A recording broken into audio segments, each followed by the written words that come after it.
Hello, dear students. Today we are going to discuss our next literature chapter, that is The Devoted Friend, written by Oscar Wilde. Oscar Wilde is very well known writer of the 19th century. He was a famous author, playwright, and poet of England. Oscar Wilde is one of the most eminent and elegant writers of the late 19th century. He became dazzlingly famous with the publication of his novel Dorian Gray. The Importance of Being Earnest is the most successful play by Wilde. He is also the writer of the famous short story The Devoted Friend.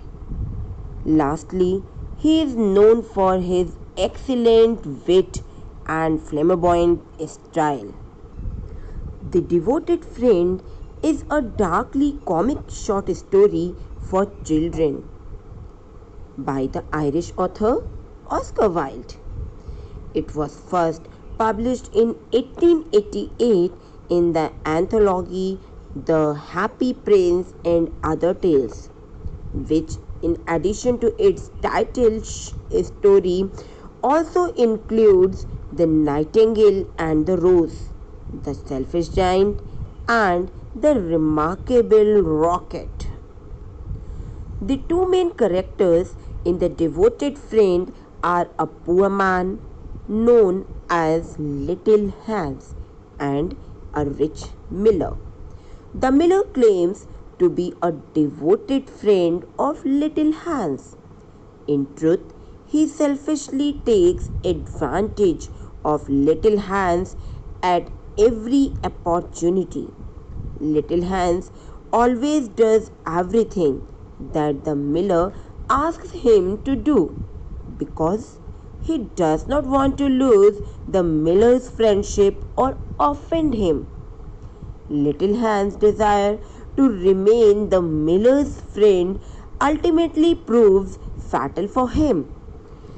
In The Devoted Friend, we have the theme of selfishness, innocence, trust, friendship, and self importance.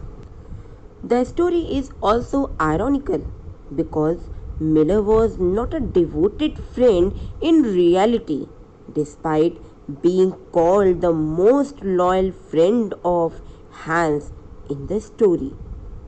Now, let's start discussing the story line by line.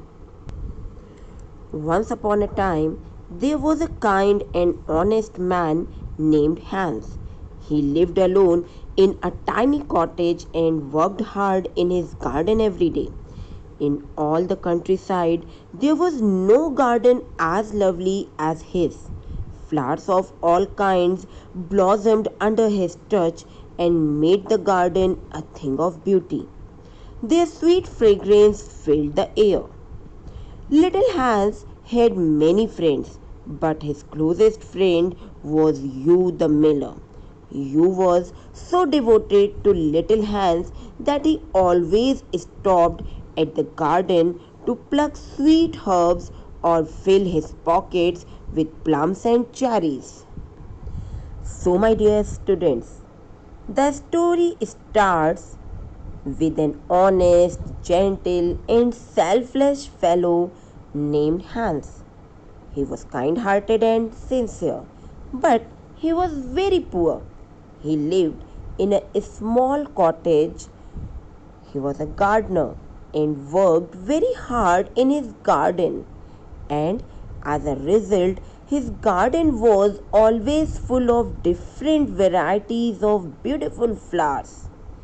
The miller, named Hugh, was highly self centered, cunning, and shrewd. He pretended to be the best friend of Hans, and at every stage he exploited simple Hans. He always took things like fruits and flowers from Hans. Whenever he visited to Hans, he filled his pockets with plums and cherries and so on. Real friends should have everything in common, the miller liked to say. Hans nodded and smiled and felt very proud of having a friend with such noble ideas. The neighbors thought it strange that the rich miller never gave Hans anything in return, though he had sacks of flour in his mill, 6 milch cows, and a large flock of sheep. Hans never worried about these things, though, and worked always happily in his garden through summer, winter, and autumn. But when winter came, he had no fruit or flowers to bring to market. He suffered from cold and hunger, eating only a few dried pears and some hard nuts for supper. He was also very lonely as the miller never came to see him.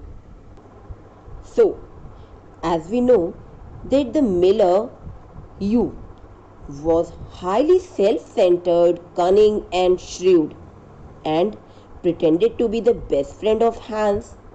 So, my dear students, he always took things like fruits and flowers from Hans, but gave him nothing in return, though he had sacks of flowers in his mill, 6 milch cows, and a large flock of sheep. That means he was having all the things in his life, but he never gave even a single penny in return to poor Hans. The poor Hans never expected anything in return, as was contended with the miller's jugglery of words. He would speak about unselfishness, of true friendship.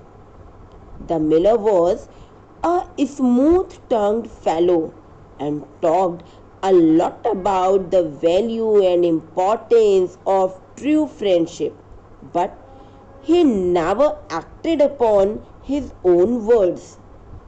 On the other hand, Hans did what he could for the sake of his friend. The miller, which was out and out a mean and a selfish person, visited Hans' garden on all seasons except the winter, in the hope of collecting fruits and flowers, but he never bothered to help his friend in the hours of difficulty. That means in winter season.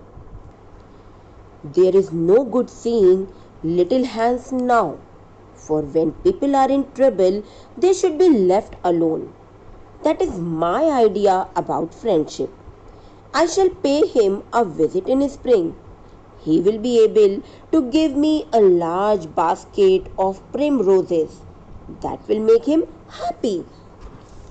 You are certainly very thoughtful about others, agreed his wife, sitting in her comfortable armchair. But could we not invite Hans here? Said the miller's youngest son. If he came here, son, and saw our warm fire and good supper, he might get envious. Envy is a most terrible thing and leads people to temptation. He might ask for some flour on credit, and that I could not give. Flour is one thing, friendship is another. I will not allow Hans' nature to be spoiled. I am his best friend and will always watch over him. So, here we can see the miller's concept and philosophy of friendship was very strange. It was not based on equal footing. He impressed simple Hans by his queer philosophy on friendship and friend. Miller took undue advantage of his simplicity. As we can see here, The miller justified his not asking Hans to share some of his good things during the winter by saying that if little Hans came up and saw their warm fire and their good supper and their great cask of red wine, he might get envious. And he said that envy is the most terrible sin and would spoil anybody's nature. He certainly would not allow Hans' nature to be spoiled. But actually, Hugh was not in mood to help his friend Hans. When the primroses began to open after winter, the miller decided to see Hans. He went down the hill with a basket on his arm. "Good morning, Hans. How have you been all winter?" said the miller. "I had rather a hard time, but now that spring has come, I'm happy. We often talked of you during the winter, Hans," said the miller. "I was afraid you had forgotten me." "Friendship never forgets," said the miller. "Now, how lovely your primroses are looking." "Indeed," said Hans. "I'm going to sell them and buy back my wheelbarrow with the money." "Did you sell it?" "What a foolish thing to do." "Well, I had to. This winter I had no money to buy bread. I first sold the silver buttons on my Sunday coat, then my silver chain, and at last my wheelbarrow. But I'm going to buy them all back again now." "Hans," said the miller, "I will give you my wheelbarrow, even though its one side is gone and the wheel spokes are uneven. That is because I think that generosity is the essence of friendship. Besides, I have a new wheelbarrow for myself." "Well, I can repair it with a plank of wood I have in the house," said Hans. So, here we can see that along with the winter, Miller again visited to Hans' garden, and he informed Hans that all the time he was remembering, he was discussing with his family about Hans. Actually, he want to prove here that he never forget Hans for a minute. And in his soft tongue, he said, "Friendship never forgets." But actually, what is the reality that we know very well? Now, what happened? Hans here explained all the things, all the troubles that he suffered during winter. He informed you that he sold his silver buttons, his silver chain, and the wheelbarrow. And he said that he will take all the things back, he will take his wheelbarrow back when he will sold the flowers in the market. Now, Hugh offered Hans to have his own wheelbarrow. That is not in a proper situation. But again here he want to make Hans remember that he is doing this thing only because of the friendship. "A plank of wood?" said Miller. "That is just what I need to mend the roof of my barn. I have given you my wheelbarrow, now you are going to give me your plank. Of course, the wheelbarrow costs far more than the plank, but true friendship never notices things like that. Certainly, cried Hans, and ran inside to drag the plank out of the shed. It is not a very big plank, said the miller, looking at it. I'm afraid that after I have mended my barn roof, there won't be any left to mend the wheelbarrow. Since I have given you my wheelbarrow, give me some flowers in return. Here is the basket, fill it quite full. Quite full? Said Hans sorrowfully, for he knew that if he filled it, he would have no flowers left for the market, and he was very anxious to get his silver button back. I thought that in true friendship there is no selfishness. My best friend, cried little Hans, you can have all the flowers in my garden. I would rather have your good opinion than my silver buttons. He plucked all his pretty primroses and filled the miller's basket. Goodbye, Hans, said the miller, as he went up the hill with the plank on his shoulder and the big basket in his hand. Goodbye, said little Hans, and began to dig away merrily. So pleased was he about the wheelbarrow. Here we can see that Miller took undue advantage of Hans' simplicity.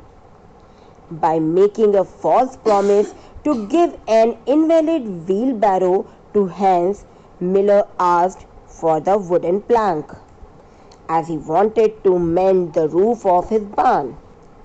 For justifying his demand, you said that the wheelbarrow is not as cheap as the plank, but only for the friendship he is not thinking about all these things. And poor Hans, in the simplicity, gave his plank very easily, happily. Afterwards, he also said that after mending the barn roof, he would not have any piece left of the plank for mending the wheelbarrow. Again, you said that as he had given a wheelbarrow to Hans, so he need some flour in return. Though Hans desperately wanted to get his silver button back after selling the flowers in the market, but just only for the friendship he gave all his flowers to you. The next day, the miller came with a large sack of flour on his back. Dear little Hans, would you carry this sack of flour for me to market? I'm really very busy, began Hans. It is rather unfriendly of you to refuse. Oh, I don't wish to be unfriendly, said Hans. He picked up the heavy sack with some difficulty and placed it on his shoulders and trudged off. It was a hot day and the road was terribly dusty. After 5 miles, Hans was so tired that he had to sit down and rest. However, he went on and at last reached the market. He sold the sack of flour for a very good price and returned home. The next morning, the miller came to get his money, but Hans was still in bed. You are very lazy, said the miller. I will give you my wheelbarrow, so must work harder. I'm very sorry, said Hans, rubbing his eyes, but I was so tired. I want you to come up to the mill and mend my barn roof for me. So, next day, the miller came back again with a large sack of flour on his back and asked Hans to carry it to the market. But when Hans refused it, he again said that it's very unfriendly. Now Hans said that he don't want to be unfriendly with you. So he picked up the heavy sack and took it to the market. Because of the hot summer, he became so much tired. But anyhow, he took the sack to the market and sold it at the heavy price. Next day, Miller came back to get his money, but he saw that Hans was still in the bed. Miller called him lazy and informed that as he is giving his wheelbarrow to Hans, Hans must work harder. Now you informed Hans that he wanted him to mend his barn roof. Hans was very anxious, for his flowers had not been watered for 2 days. But he did not like to refuse the miller, as he was such a good friend. He went up to the barn and worked till sunset. There is nothing as delightful as the work one does for others, said the miller, who had come to see how Hans was getting on. It is such a privilege to hear you talk about such lofty ideas, said Hans. Do you think I will ever be able to speak like that? In time, now, you know how to be a good friend. If you work harder, you will learn to talk about it eloquently as well. But now go home and rest, for I want you to drive my sheep to the mountain tomorrow. The miller kept sending him on long errands every day, or got him to help at the mill. Hans Flowers suffered, for he never had time to look after them.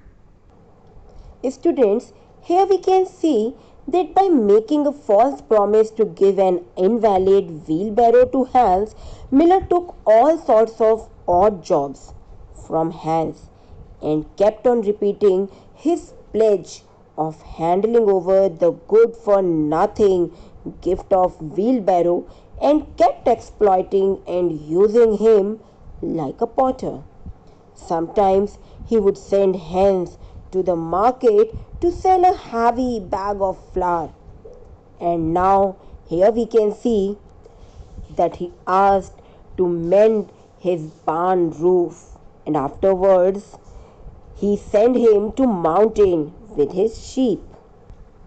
One evening Hans was sitting by his fireside. It was a stormy night and the wind was roaring around the house. There was a loud rap at his door. It was the miller with a lantern in one hand. Dear Hans, cried the miller, my little boy has hurt himself and I have to get the doctor. But he lives so far away, it would be much better if you went instead. I am going to give you my wheelbarrow. You should do something for me in return. I am glad you come to me. I will start off at once, said little Hans. Do lend me your lantern. It's very dark and I might fall into the ditch. But it is my new lantern. I don't want anything to happen to it, said the miller. Well, I can do without it too, cried Hans. He took down his great fur coat, tied a muffler around his neck, and started off. But he could hardly see anything and could scarcely stand against the strong wind. Still, he walked for 3 hours and arrived at the doctor's door. Who is it? Cried the doctor. It's me, Hans. The miller's son has hurt himself and wants you to come at once. Previously, it's explained that each day the miller has another task for little Hans which takes Hans all day to perform. The miller always tells Hans that it would be unfriendly of him to refuse and remind him that he has promised to give him his wheelbarrow. Little Hans has no time to tend to the garden which he depends on to make a living. Now, here, on a stormy night, the miller comes to little Hans' house. He says that his son is injured and tells little Hans to fetch the doctor. He refuses to lend Hans his lantern because it is a new one. Again, he reminds little Hans that he has promised to give him his wheelbarrow and that it would be unfriendly to refuse to help. Little Hans follows the doctor back to the miller's house in the stormy night. "All right," said the doctor. He ordered his horse, his big boots, and lantern and rode off in the direction of the miller's house, Hans dragging behind him. The storm grew worse. Soon Hans lost his way and wandered off on the moor. The moor was full of deep holes, and there poor Hans was drowned. At Hans' funeral, the miller was the chief mourner. "As I was his best friend," he said, "I should have the best place."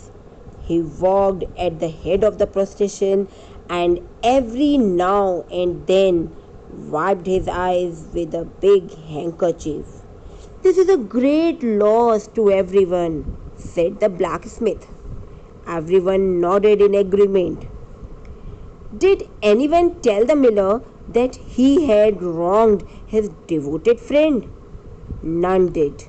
But the miller complained to anyone who would hear, "It's a great loss to me.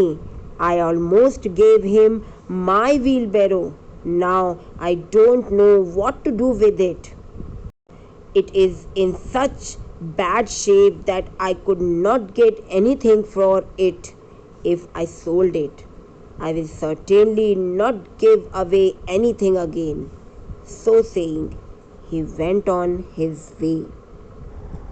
So, as we know, that Hans does not have a lantern and it is raining so heavily that it is difficult to see. Hans gets lost. He wanders onto the moor and drowns in a pool. The miller concludes that little Hans died because he promised to give him his wheelbarrow for free. He said, "I will certainly take care not to give anything away again." One always suffers for being generous. So we can see that the end of the story is also very interesting, as Miller, believing in his own self-importance, leads the mourners for Hans' funeral. Yet the truth is that the miller has no sense of loss over Hans' death. Instead of focuses on himself and blames his generosity with the wheelbarrow as being the cause of Hans' death, when the reality is that Hans never received the wheelbarrow from the miller. Instead, he ended up serving the miller. Now, after discussing the whole story, we can understand very easily that at all stages of the story, the miller's intention have not been to help Hans. Rather, he has taken full advantages of Hans' innocence and simplicity. Hans gave his life for what he thought was friendship. However, the reality is very much different, my dear students. The miller has never been a friend to Hans. He has taken and received from Hans what he wants, acting selfishly for his own gains, all under the pretense of friendship. Though The miller tries to act like a victim after Hans has died. But the real victim in the story is Hans. Through his generosity towards the miller, he has given everything he has, including his life, while the miller has given nothing in return but hollow words and a strange definition of what he thinks friendship is. Now, we can conclude that friendship has a sweetness of honey, deepness of sea, and strength of bull. Moreover, true friendship has no room for selfishness, cruelty, and exploitation. Little Hans, a personification of innocence and sincerity, proved his faithfulness, while Miller reached the height of selfishness. Hans laid down his life and thus wrote a lesson all in blood that nothing is nobler than being faithful and sincere to keep the tie of friendship strong. So, my dear students, the moral and the central idea of this story is that it is simply inhuman to be selfish at the cost of others. This golden principle must be strictly followed in friendship. A friend in need is a friend indeed. Thank you and goodbye.